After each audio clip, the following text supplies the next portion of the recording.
Welcome, happy hikers. This is another interview for our YouTube series edition where we interview outdoor-esque and outdoor-themed nonprofits doing great work for the planet and so much more. Long before we started doing beach cleanups a couple years ago, we were actually doing park cleanups within the city of Grand Rapids. So in this episode, Mike R.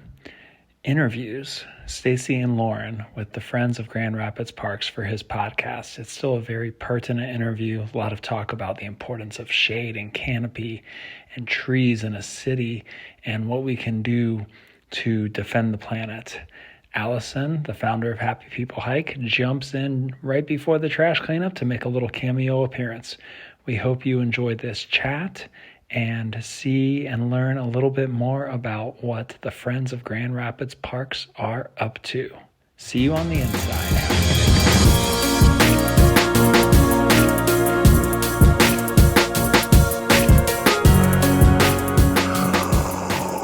Blast off! That's the intro right there. I'm taking that. I'm no Coming more in hot. I do not need my French fusion music blend anymore. My intro. I'm gonna bring Stacy on for every episode. Stacy, Lauren, what's up, guys? I play the tuba as well, so. Voice instrumentalist Ooh, is one of his many talents. Yeah, Lauren's a musician. We could do your intro. Happy to be here. Thanks for having us. if their parks are as cool as their intros, you're gonna have a great time at them, friends. I'd argue they're cooler, Our parks are way Yeah. cooler than us. especially the ones with, an abundance of shade trees. That's right.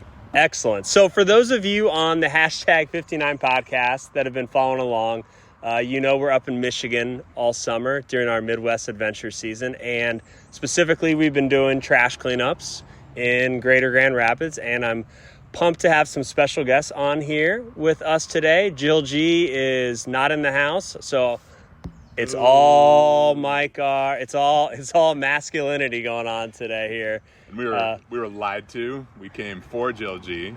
Avi, no offense, Mike. She mainly just sticks to the sandwich portion of the podcast. That's what she really likes to focus on. Me too. So I mean, I have sandwiches in the car. she was like, no food piece on this. We're just talking about the outdoor adventures. I think I'm going to stay at home. Fair enough. So we have Lauren and Stacy here from Friends of Grand Rapids Parks. They've been partnering with us and Happy People Hike and Pacifico on the trash cleanups in 2022. Super, super rad guys. We're actually recording this in a park, so there's going to be background noise. An outdoor adventure podcast actually being recorded outside. Woo! Underneath the sassafras tree, which smells really, really good. It smells like root beer, which is what, makes sense. Sarsaparilla. Sarsaparilla. So it's nice. So why don't you guys introduce yourselves? What do you do? What's cool about you other than playing the trombone? And a little bit about your roles and mission with Friends of GR Parks. Yeah, just to be clear, I played the tuba, not the trombone. Ah. So there's a difference between low brass and real low brass. Yeah. Both Brett's character support. building instruments. Brett's support. It's one of the main things that Caroline Gleich, who's a professional skier, and I have in common is that we both played tuba in high school. There you go. You heard it here first. That's right. High praise. Yeah, heard it here first. I'm new to Michigan. My family, we wanted to move out here for the last few years into the Great Lakes region, kind of following the call of the loon, following the Great Lakes, and the old John Muir quote, "The mountains are calling and I must go." And we spent 10 years in the mountains, and we felt like the mountains had hung up the phone and told us to move on, and it was time for us to answer a different call in the Great Lakes. And both of us grew up I grew up in South Dakota, so I grew up in the Midwest, right on the Minnesota border. My first national park was Pipestone National Monument, which is where the Dakota, Lakota, and Nakota, as well as I believe the Ojibwe, carved their pipes, hence Pipestone. And then Lauren Ingalls Wilder's home on the other side of where I grew up, about 30 minutes away. So we were excited to get back, and I'd spent a career in outdoor rec and health in the outdoors, and I'd spent some time working with different brands and doing first ascents, ski ascents and descents, Iraq, Afghanistan, Kyrgyzstan, and it just took us a while. The pandemic slowed everything down, and my wife and I came out to Grand Rapids in September of 2020, 21, I had met David Marquardt, who's the director of parks for the city, parks and forestry. So we work really close with him and for a grant that I was working on. And I remember hanging up the phone and telling my wife, hey, there's some really awesome things going on in Grand Rapids. If we're ever serious about moving to Michigan, we should check that out. Because we always talked about moving to Michigan and the lakes and everything. And the Friends job opened up and I applied. And I remember my first interview with Lauren. Lauren and Holly interviewed me, and both Lauren and I were like, you are not what I thought you were going to be, because they had scrubbed all the names and everything from the resumes, which is really cool. And so then they're like, oh, we're going to interview Stacy. And I was like, oh, I'm interviewing Lauren and Holly. And then, so basically our job is just to confuse people. Just a couple of guys with beards with names that are confusing the gender. Right. If you're into that. Yeah, so I came out here, moved out June 1st, moved the whole family, and West Michigan's just been awesome. It's Michigan itself is just a great state for adventure and learning about forestry. I've never done anything with forestry, and so it's been fun working with we just have such a passionate team about parks and trees and people who live it and breathe it, and Lauren's been a huge part of that. Yeah, and that's kind of funny because my story is really like the polar opposite. Go back in time. I grew up in Grand Rapids, Michigan, and got to enjoy this awesome wilderness to some extent growing up. You know, we get out in tent camp. We usually had the tents that fell apart, broke, or flooded when it rained, but we still got out in plenty of state parks. And, you know, inevitably when I graduated high school in Grand Rapids back in 2003, it wasn't what it is now. You know, there's a lot more going on. There's a lot more happening around not just environmental justice, but just in general, you know, with culture, food, music. You know, there's a lot of people that are seeing the city as a place to live and to move to from other areas, especially given circumstances over the past couple of years, as Stacy's kind of laid out, like, yeah, we want to go to there, you know, like it's a place. And for me, I was at a point back when I graduated, like, I'm leaving because there's nothing here for me. I'm going to a real city. I had to move to Chicago, and that's where I went to school there. And that's when I really started getting pretty in-depth into like nonprofit work and became a preschool educator while I was in school and did a lot of different things. Spent 9 years in Chicago, but As a preschool teacher the whole time? Right? Not entirely. Okay. Almost. You know, there's a little side hustle here and there. Started out with Quiznos and Potbelly sandwiches. That's where it started out for $7 an hour. That's how I paid my rent when I first moved there. But inevitably found a great gig that gave me 2 square meals and a snack and a nap time every day instead, which was great for a college student. But invariably, even when I was there, I was, I'm from here, and it's on the lake. It's a little closer to Lake Michigan, but it's still. There's not forest. The air is different up here. It's cleaner. You can feel the difference. And I was honestly driving back to Michigan every 2 weeks, during the summer, whether it was to trout fish, to camp, just to get outside, go to the beach, because the sand over here is real. All the sand on the other side of the land, it's all fake on the other side. They ship it all in. It's not real Lake Michigan sand. Don't let them tell you otherwise. I'm a little biased. But at the end of the day, I was in Chicago, and I was finding myself, I want to get outside more, and I loved the education path I was on. I loved the nonprofit work I was doing. I actually have a creative writing degree. That's what I went to school for. So I was using that to do nonprofit stuff. But I ended up moving to Portland, Oregon, because I was tired of being in the city. And I went out there for about a year and then moved back home to Grand Rapids after that, mostly to get back home closer to family as my parents and whatnot were getting older in age. But as soon as I got back, it felt so right to just be able to get back outside whenever I wanted. You don't have to go far from Grand Rapids to get into some beautiful wilderness. And so all that being said, I ended up going and getting into forestry, which is something I never went to school with or did in Chicago. One of my many jobs I've had. But as you get into every decade, I think of our work careers, if you will, you begin to drift further and further from things you ever studied or ever actually got certified to do. Absolutely. That's true. This is actually, so when I got out of the Army in 2007, I went to graduate school for city planning and urban design, thinking I would help rebuild the cities that I had tried to rebuild through the military, that the military destroyed or whatnot, depending on how you look at it. And then, I ended up falling into the outdoors as a means to, literally, thinking about death by suicide and struggling with addiction. And a friend of mine got me out rock climbing. And so that pulled me away. And now this job, because we are thinking about how do we, what's one of the great things I think about West Michigan and Grand Rapids is that there are all these other great outdoor cities, and they are great outdoor cities. I moved from one in Salt Lake, but I'm 5 minutes from my door and I am in a river 10 minutes from my door, I'm in a lake, 30 minutes in my door, and I'm in one of the largest bodies of fresh water in North America, in the world. And I mean, but only, I think the statistic, right, is 80% of fourth graders haven't been to Lake Michigan in Grand Rapids, right, which is 30 minutes away. So the opportunity that we get to have is to get more people into it, and get more people starting in the city, and recognizing that, you know, just like what Lauren was saying, it's not just the trips you can do outside of the city, but the park system, the forest system that we're building, and that people have invested in, and that we have an opportunity with our partners and volunteers to really take to that next level, and be one of the most forested cities in the country, to be the happiest, healthiest city in America, and to be the most park and shade equitable, right? So everybody has a park within 10 minutes walk. Everybody has 30% urban tree canopy, and we can talk about why that's so important. But that's the thing I think we have to really work on. And like you were saying, every 10 years, I think this next decade of my life is to really work on and help people recognize you can have a completely valid, awesome, outdoor, awe-inspiring, life-changing outdoor experience walking on a sidewalk because of the way we plant trees, and because of the opportunities that people are putting in there.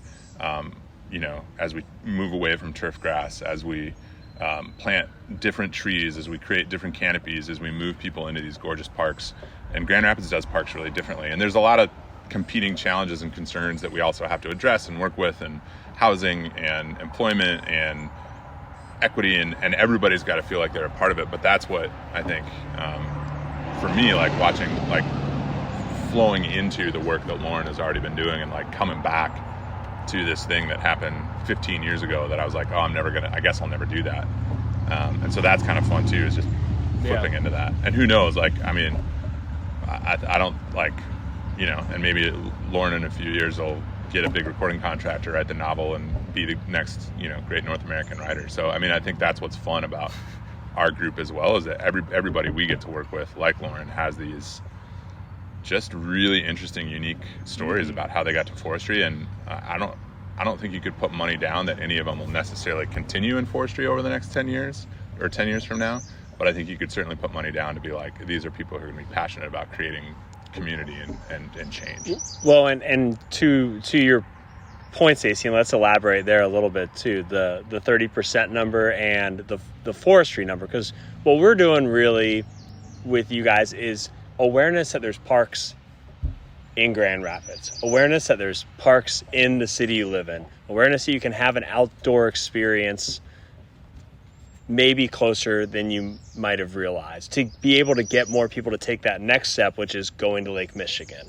And the litter cleanups, those are nice awareness pieces, but to me it seems like there's something much bigger at stake and much larger at hand as to what the Friends and the GR Parks and all over the country are doing. So maybe let's hop into a little bit on both of those topics if you want. Yeah, absolutely. I mean, I don't want to say we're in a fight for our lives here, human beings. We're in a fight for our lives here. The co-host will say it for you then. Confirmed. No trouble on the guest. We don't want to make the guests feel. But yeah. What I will say is from an environmental standpoint, you know, trees check a lot of boxes to do a lot of things for a long time, even after, you know, a lot of us have moved on. Yeah, that's part of the reason we do the tree planting, and we're trying to look at expanding that continually. What the 30% canopy cover really means is that there's enough trees. You know, I mean, what does that mean exactly? Like, imagine a 100-degree day. I don't care whether you're in Texas, Florida, or up north or Alaska. If it's 100 degrees out and you're standing on a blacktop pavement and there's not a lick of shade around, it's going to be it's going to be hot, and you don't see anybody standing out in the sun. And so when I walk out my door in a neighborhood with no trees, it's not a place I want to stay. It's not a place I want to congregate. It's not a place I want to go to a business and spend money at. All of these things. There's no trees to be cleaning the air to provide that cooling effect. You know, there's all these benefits, but you also need to have the understanding of what that is. So we can get technical about it, but at the end of the day, I think Stacy broke it down great. You should be able to see 3 trees out every window, and we should have enough shade. Shade is an equity issue. Yes. Not that we're throwing shade at the lack of shade, but we are. We need more shade on every side, and that's not just in Grand Rapids. No, in Central Grand Rapids, everywhere. In Central Ohio, in fact, I worked on a project there at the actually at a fresh market and food pantry that I was working at. Their money raised after the community garden went to, they called it like a tree park, because residents in those two neighborhoods where we were serving food don't have trees. Yep. Yeah, and I think one of the challenges, there's a lot of organizations that are doing tree planting, and I appreciate the initiative and the joy. If you buy this T-shirt, we'll plant this number of trees, or if you hashtag this, we'll do that, and that's great. And they're putting seedlings in the ground in places that need trees, and I've had that great opportunity and privilege to travel all over the world. And I remember, in Afghanistan, they were really working to plant more trees and build more forests and grow more forests, and that stuff's powerful. And if you read The Man Who Planted Trees, and you look at some of the amazing, Nobel Prize winners, it's all about planting trees. But I think in the specific location in America, in the United States today, the way that we can most aggressively work on things like climate change, addressing the mental health crisis, bringing people together, is really around planting street trees and getting people to work in parks and identify what is supposed to be here. And that is a decision, right? I mean, we talk about invasive species, and invasive species are really just species out of context, and it's context we no longer like. That the species is doing what it is trying to do. It's not an evil thing, right? We might be frustrated with it, we might get angry with it, but the species in and of itself, it's not like, creeping myrtle came to destroy us. That's not its goal. Its goal is just to survive and thrive just like we are.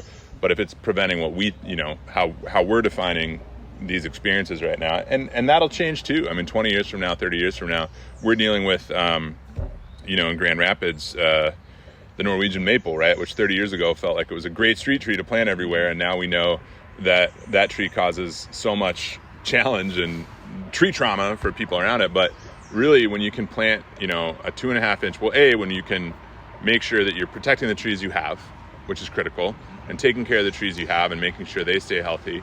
And then planting, trees, private trees, and planting them correctly and in the place. And we have a lot of resources. There's a lot of great tree organizations that have those resources online, including our own. And then really, where are those trees in rights of way, and where are those communities that don't have access to trees, and how do we get them trees? And that's what's challenging, because people want this to be, for our work in a city, they want to be like, well, I can buy X T-shirt and I plant 10 trees. And it's like, well, we plant 10 trees and that's $5,000. And the reason it's $5,000 is because trees are more expensive, and a lot of community members who don't have trees and haven't had access to trees, or have had a bad process with trees before, they don't want the tree, right? Because they've seen it wreck. And so when we do our work, a lot of our work is around community engagement and community first.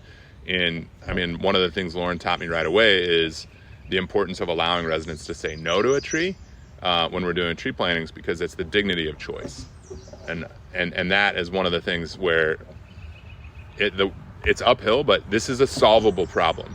This is a solvable problem. We know the resources we need.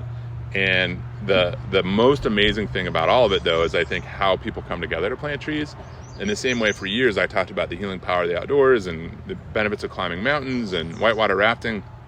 I still stand by all that, but you can get that very similar experience, and maybe it's better for some, a little bit less for others. But when you see people who choose to plant a tree, and they don't have to plant a tree as part of a landscape business or as part of their effort to survive, when people are able to choose and volunteer to plant a tree in front of a family house residency where the people want the tree to be there, it's a party. People connect, people say hello, people get to know each other, and then to see the pride that the residents have. And I'm thinking of, you may know what family I'm thinking about, but there was like 2 or 3 houses that really got together, and it was just a big party, and they named the trees, right? Mm-hmm. And seeing people come back to kind of where we had staged all the tree planting, physically worn out and just glowing and sort of unable to speak, in the same way if you are a powder skier or you catch a great wave or you have an awesome run on a rapid and you just can't really talk because you're blissed out. That's how people come back after they plant street trees. That goes, my pillars in life are family, adventure, and service. And what you just described there is the tree planting could maybe just be a combination of all 3 of those. Yeah. Absolutely. My pillars are sandwiches, barbecue, and Jill's fried going to be chicken. so upset she wasn't here to record this episode with you, you know? Yeah. Oh, man. And I think, getting back, as I was talking about, the environmental benefits, and again, Stacy brought it back to, not to mention the mental health and wellness that you gain from just being outside. And it is about having those spaces, and having those opportunities, especially in historically disenfranchised neighborhoods that are historically redlined across the country. This is this issue that we've seen consistently, where we just literally created less green space in parts of our urban areas across the country. And so we're trying to retroactively correct that problem, but we're not gonna do it without the folks that live there, who have been there for generations, and that's really big. We're gonna meet people where we're at. We do all of our work, we do things with neighborhoods, not to them. And I think that's a really important aspect of how we do our work. And so it's not just, hey, come do this thing at your park. It's what do you want in your park? What can we help you create in your space to kind of really, follow through, whether it's that little piece of science or that's that little piece of ownership because of a project that's going to lead to that greater stewardship long term. Allison from Happy People Hikes here. Allison, isn't one of your lines inspire well-being? Yes. Nailed it. And I think that and inspire happiness, but inspire well-being can go with that. I was just also trying to razz her and see if she would come through on that, which she did while she sets up the table for the event. And I'd say too, if maybe you're not quite as radical of an adventurer as Stacy or Mike here, I love to get outside and camp, but I was mostly a car camper and beach camper and, wading fisherman. I get out and work, but getting back to this idea of how you end up doing what you're doing, right? It's like, love what you do, never work a day in your life. And for me, it's like, I love to just pass on this message that what I teach, when I'm at friends and I'm teaching workshops and I'm working with the community to have the opportunity to share the knowledge that I have, that I was able to gain through my experience. I started as a novice in forestry when I was like 28, and I'm only 37, so it's one of those things where at this point, I know what it's like to come into something not having any knowledge of it, be trained in it, but also because of my education background, I'm able to teach it in a way that is palatable bites. And I didn't know this was a job.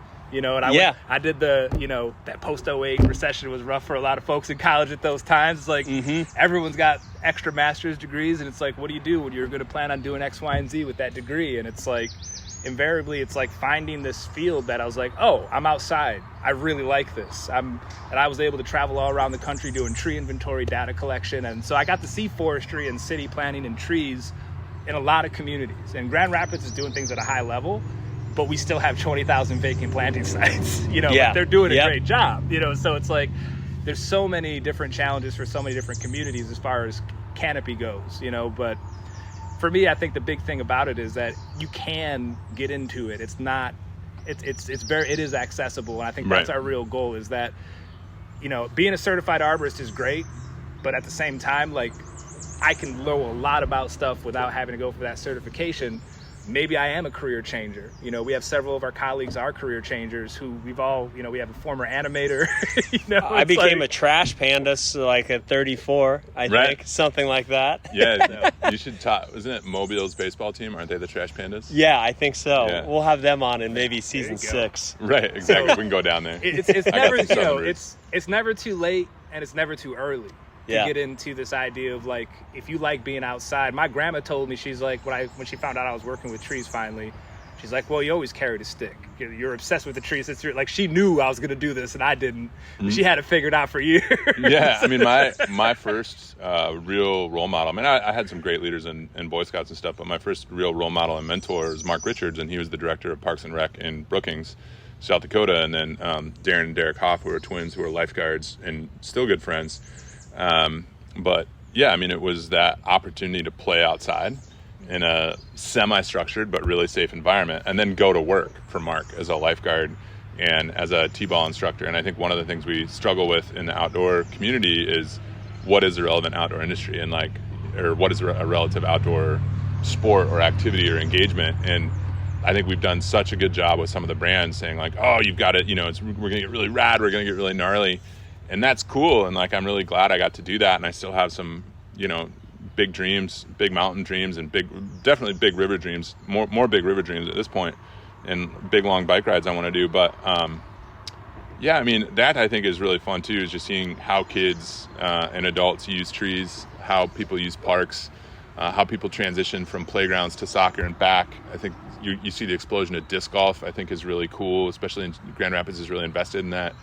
And I think part of our big job now is to get people to engage like what you're doing and realize like cleaning up is fun and taking ownership of these resources so that we can pass them down. And you're starting to see that shift. And I think that's why I think a lot of the strife right now that's in our country is this shift, is this massive paradigm shift of how do we make, like everything right now still, there's a lot of people like we flip it back to our forefathers, our ancestors, and well, I want to make my parents proud and everything else like that. And I think we're flipping it back to this notion, which, we're all indigenous to somewhere, but the indigenous communities in North America, a long time, right? 7 generations down. And that's also definitely, we see that in a lot of different sacred scriptures throughout the world. And I think we're finally starting to think about that, right? Like, well, how is this next generation going to be proud of me? Or what are my children going to do to be proud of me? What am I going to leave behind? And that's what tree planting and picking up trash and all those things, like, it really has an outsized impact. And it starts in our parks. It starts in our streets. That's the critical element of where we go. And I think that's what makes this, for me, really fun. And this part of my life is, every tree that we drive by, my daughter's like, did you all plant that one? Did Lauren plant that one? Did Becky plant that one? Did Robert plant that one? And that's special. I mean, and that I've always said, what are we doing? Legacy work. And what does that mean? Something that lasts beyond your dance on this planet. And tree planting, in what you just described, is legacy work at its finest, I think. Yeah, Lauren, I'd love it if you shared a little bit about how, while we do tree planting is not actually the end goal. Yeah, that's a ironic thing to say for an organization that plants hundreds of trees annually with hundreds of volunteers. What is the end goal? So, well, obviously, as we said, there's that benefit from the trees being in the ground, and there's that cool feeling of like, hey, look, we did that. There's trees where there weren't, and that always feels awesome, just from a holistic standpoint. But, as Stacy mentioned, we've had so many interactions directly with the residents, directly with volunteers from the neighborhoods we're planting trees in. We have people requesting trees, and then they're wrangling volunteers to come out. People driving more than an hour to come plant a tree with us. And the whole thing is, it's like, as Stacy mentioned, it's like the tree getting in the ground is great, and you're going to learn how to plant a tree, and you can just show up to any one of our events. You don't need gloves, you don't need tools. We have it all. Sign the waiver, obviously. But at the end of the day, like, we have the opportunities for, the whole family. We have tools for children, and you're going to learn all that stuff. But again, it's like, we're not expecting anyone to walk away being, a certified forester or anything like that, or an arborist. We're not expecting you to walk away, like, knowing all the benefits of a tree. You're going to learn some of that, but you're going to walk away having done a thing with a bunch of people that you never would have interacted with before, in a community you probably never would have gone to a lot of times when we're doing our larger planting initiatives on, in neighborhoods that are essentially, again, disenfranchised neighborhoods that don't have these resources. Well, trees aren't the only thing that's lacking in those neighborhoods. So it's the thing that happens, in that moment when people come together. It's similar to when we're doing these trash pickups with you. It's like, there's a thing there, and it's like, you can try to put a name on it. You can call it awe, you can call it a lot of different things, but that moment of clarity of like, this feels right. I feel more grounded now than I ever have, and I want to do this again. Like, I just dug a hole willingly with my free time, and I'm like, let me know when you're doing another one, because I'm ready to come and dig another hole. And we don't plant small trees, so it's a lot of work, but it's gratifying. And that moment of really, bringing community together, that's the thing. Getting people together around this idea, that's the thing. It's a community building tool. It's a tool to bring people back together. And there's a lot of different ways it can be utilized, as far as whether it's, one family that wants to use it as a way to remember a lost loved one, and that's why they named the tree what they did, and that's like, this is an honorary tree. This is a way that we can recognize the legacy of someone we've lost. It's an opportunity for healing, for some folks, and for others, it's just, in honor of a kid they just had, so it's forestry in some ways is kind of like a time machine. We're trying to learn from before and plan for the future and enjoy what we have in front of us right now. And I think we're just trying to pass that on with everybody and create that opportunity. This has been a fabulous conversation. I think it's nice doing it outside at a picnic table right before a trash cleanup too. There's something a little poetic to me about that. I'm going to do a round table. Allison from Happy People Hike is here. Want to say hi, Allison? Hey. Yes. Welcome. Allison's my wonderful partner on these GR trash cleanup events, along with the Friends group. Well, she's a wonderful partner of Friends as well. Here to save the podcast. Yeah, right. Yep. I don't know what you guys were just talking about, but I'm here to fix And it. she set up the table for the event. talking. Yes, she did. You're welcome. Let's do a round. Obviously, we're going to tell people how they can donate and or get involved with the Friends of GR Parks in the captions and the show notes. That's easy to find. Support your parks here, support your parks everywhere. But let's go round table on if there was one action step that somebody could take, whether it's their first step or a next step, why should they do it? I think the most important thing, if somebody's looking to take a first step, is to look outside wherever you are, find a window, and look out and find something beautiful. I think that's the first step. And my friend Brigitte talks about that all the time. When she was in a rough spot in her life, somebody gave her a camera and said, start taking pictures of beautiful things. And she was in a place where she couldn't get out of her house.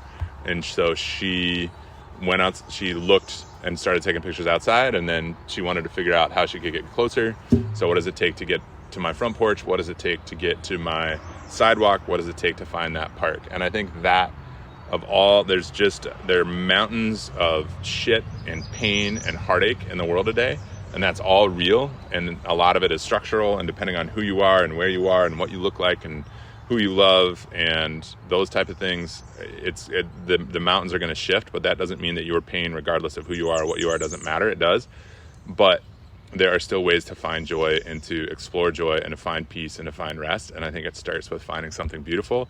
And that can be then the next step is that easy step of, if there's something beautiful and somebody hasn't seen it or is in too hurry or is in too much hurt to see it and throw something on the ground, these little things actually have massive repercussions that we'll never really fully know what they are. And that's what I think is so important, because you're not looking, when you plant a tree, you're not looking for an immediate feedback loop.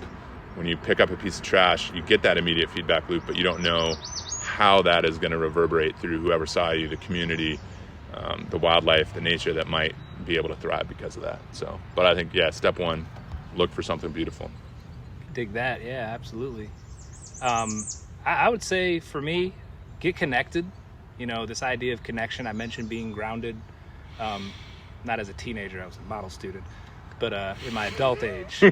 I think, and that you don't have to go far. In Grand Rapids, we're fortunate. We have 76 parks, but whether it's your 3 yard, cemeteries and a golf course. One of the cemeteries is an cemeteries arboretum. are one of my favorite places, but find something. It doesn't have to be trees, just get outside. Find something that gets you excited, something that gets you connected. I think for me, staying connected to nature and being able to, cultivate the earth that, I happen to just show up on, and then, I'm here and I'm American, whatever, it's a piece of dirt.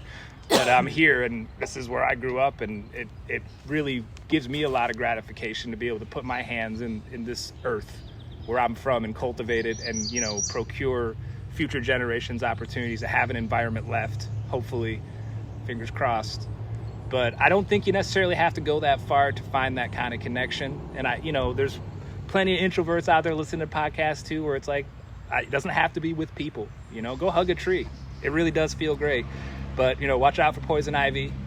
But I think there's ways to stay connected to nature. There's ways to stay connected to outside. I think just take those opportunities, those little moments of joy, and happy is healthy and healthy is happy. And I think finding opportunities to just connect with what makes you happy and go for that, that's where you have to start, because no one else is going to do it for you. Awesome. Allison. I think I said everything you're in they here. said. I would say put your phone down, go sit outside, even if you have to sit on pavement if you don't have dirt. and just feel. Try to not think for a minute and just take a breath, feel. Like they say, look around. I think do it initially without other people. I think that's a connection that we're missing. Everything is what's happening around us versus what's happening in us. And what's happening in us, to me, is a reflection of the earth around us. So just finding that initial connection, and then you build on it from there. Something small and simple, and then keep going. What about you, Mike? I think I'm going to do my little yogic flair and say, take off your shoes, whether it's pavement, dirt, any of that, and put your feet on the ground and sit and breathe for 5 minutes. See how you feel, and you're probably going to feel better than you did when you started breathing. And then the next step's all up to you from there. And Mike, just for those of you who haven't seen a photo of him, he has a lot of flair. So it's not just yogic flair. 19 pieces of flair on me. 8 planets in Pluto. Now Pluto got relegated to the moon. Basically TGI Fridays Yes, with yeah, layer. basically. Mike is like the flaring TGI Fridays of the outdoors, and then he picks up more There's some flare trash jokes in flair. there. Oh, man, we have a new tagline. It's perfect. Yep. It's great.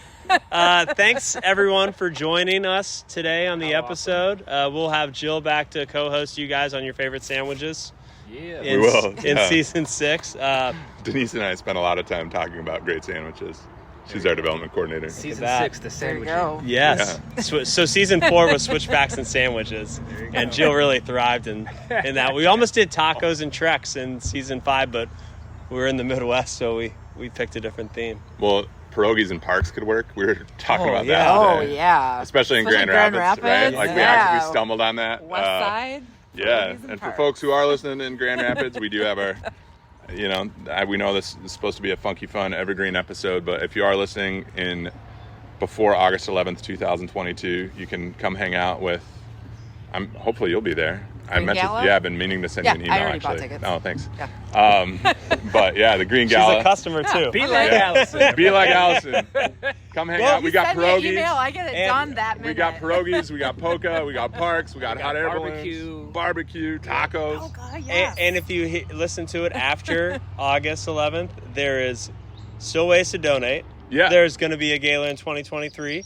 Yep. And Every spring and fall, we're going to be putting 500 to 1,000 trees in the ground. So Or plenty of more. opportunities. Our goal is to find our partners who want to make a generational shift in the way we do tree planting and park building to get 10,000 new trees in the ground the next 3 years, so that every neighborhood that's both in right of way as well as private trees giveaway, that every neighborhood, we think with 10,000 trees we can get every neighborhood to the 30% urban tree canopy goal. well, and that's what it's all about. And Yep. there are for those of you outside of the GR, there's organizations like y'all elsewhere, and Absolutely. there's ways in which while highly encouraged, you don't have to come to Lake Michigan. No. And the if GR folks to are do it. Happy to connect So- folks if they're interested in reaching out to us directly through, the show notes, etc. Happy to point you in directions of folks we do know, because we get to interact with quite a few of them. And there's a lot of great folks doing this work and work in this vein. So That's right. the more exposure we got, the better. So And I believe up here we prefer yous versus y'all. Oh yeah, use. Y'all works, Yous, but y'all. yous is it becomes use guys. comes too. yous. If Yous yous are guys. interested, I don't Yeah. know. I just moved to the country, and it's Oh. y'all. Well, so now we're gonna give you a little side drop before we all leave. My friend Lara was a social worker and yoga teacher in Atlanta, and when she was starting to work on her pronouns, she said, "I realized that I call everyone 'Hey, you guys.'" So she Yeah, said. you too. She Yep. said, I wanted to go gender neutral. And she said, and I don't know if it was me living in Atlanta in the South for a while. She said, but y'all's the word that I landed on. And for whatever reason, she said it that day. This was several years ago. That stuck with me. And she and I still use that word. I like it. Yeah. no, y'all's good. I went to the University of Mississippi for my undergraduate and learned y'all, and everybody down there told me that South Dakota wasn't real, and I grew up on the Southern Canadian Peninsula. So it's good to be back in Michigan, where I can end my sentences fondly, safely with A. Couple Well, of bars. Here we go, everyone. Time to go pick up some trash. Thanks for listening.